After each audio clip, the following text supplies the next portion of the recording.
Good sleep is essential for healthy life. Let's talk about sleep disorders and the problems related with sleep disorders.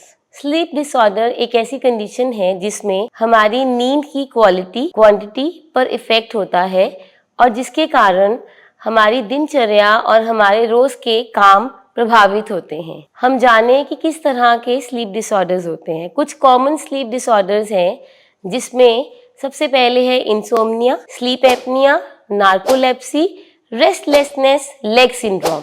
Insomnia क्या होता है? Insomnia में होता है कि हमें नींद या तो बिल्कुल नहीं आती या अगर आती है तो कुछ देर के बाद टूट जाती है या टूट कर आती है, या हमें नींद आ करके उसमें इतने सपने चलते हैं जिसके कारण हमें अच्छा फील नहीं होता और नेक्स्ट डे हम बहुत ही टायर्ड फील करते हैं। इंसोम्निया के कई कारण हो सकते हैं। ये हमारे मेंटल हेल्थ इश्यूज हो सकते हैं, हमारी एंजाइटी, हमारी डिप्रेशन, स्किज़ोफ्रेनिया, ADHD, बाइपोलर, इस तरह की प्रॉब्लम्स हो सकती हैं। इसके कारण हमें हार्ट प्रॉब्लम्स और डायबिटीज़ हो सकती हैं। इंसोम्निया के बाद आता है स्लीप एपनिया। स्लीप एपनिया एक ऐसी स्लीप डिसऑर्डर है जिसमें सोते सोते हमारा सांस बंद हो जाता है, सांस उखड़ता है, जो कि कई बारी मरीज को नहीं पता लगता। ये वाली कंडीशन कई बार अनडायग्नोज्ड रह जाती है क्योंकि अक्सर कुछ लोग बहुत ज़्यादा खर्राटे भरते हैं। लोगों को लगता है कि खर्राटे भरना आम है, ये इसकी आदत है, जबकि ये एक सिम्टम है जिसमें मरीज खर्राटे भरता है और सोते सोते उसकी सांस उखड़ जाती है। इसमें हमें देखना पड़ेगा। इसके कारण कई बार हाई ब्लड प्रेशर और हार्ट प्रॉब्लम्स बहुत ज़्यादा कॉमन होती हैं। स्लीप एपनिया के बाद प्रॉब्लम आती है रेस्टलेसनेस लेग सिंड्रोम।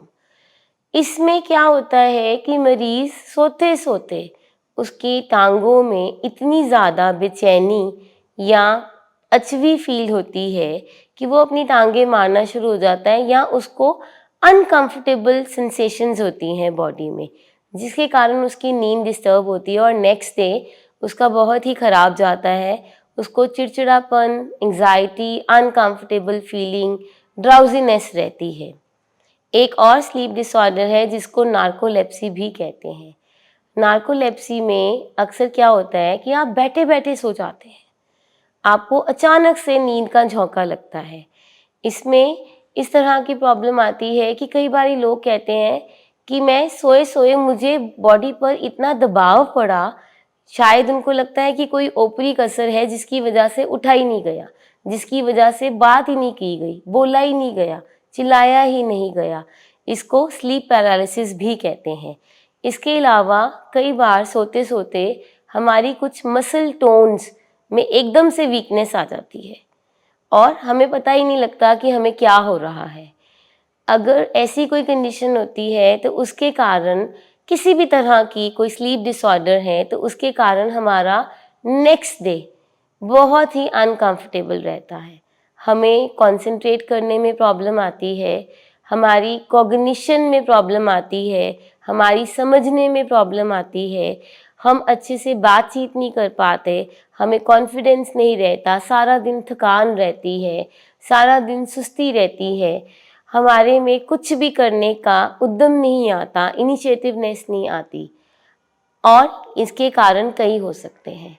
इसके कारण मेंटल हेल्थ इश्यूज, जैसे कि हमने पहले भी बात की है, हमारी कुछ मेंटल हेल्थ प्रॉब्लम्स होती हैं जैसे कि बाइपोलर डिसऑर्डर, डिप्रेशन, एंजाइटी, कोई भी अचानक से आने वाली थॉट जो कि इतनी फिक्स हो जाती है, जो निकलती नहीं है दिमाग से और आपको उसकी फ्लैशेस आती रहती हैं या उसकी इमेजेस आती रहती हैं। कोई आपका लव्ड वन गुजर गया है, उसके बारे में आपको ख्याल आते रहते हैं, उसके जो लास्ट रिचुअल्स हुए हैं उसके बारे में आपको सोच आती रहती है। कई बार वो सोच इतनी गहरी हो जाती है कि आपको नींद नहीं आती। इसी तरह से ADHD या स्किज़ोफ्रेनिया, ऐसी कुछ मेंटल हेल्थ इश्यूज होते हैं जिसमें नींद डिस्टर्बेंसेस कॉमन बात है। अगर आपको किसी भी तरह से, किसी भी कारण से नींद की डिस्टर्बेंसेस हो रही हैं तो हमें हेल्प लेनी चाहिए।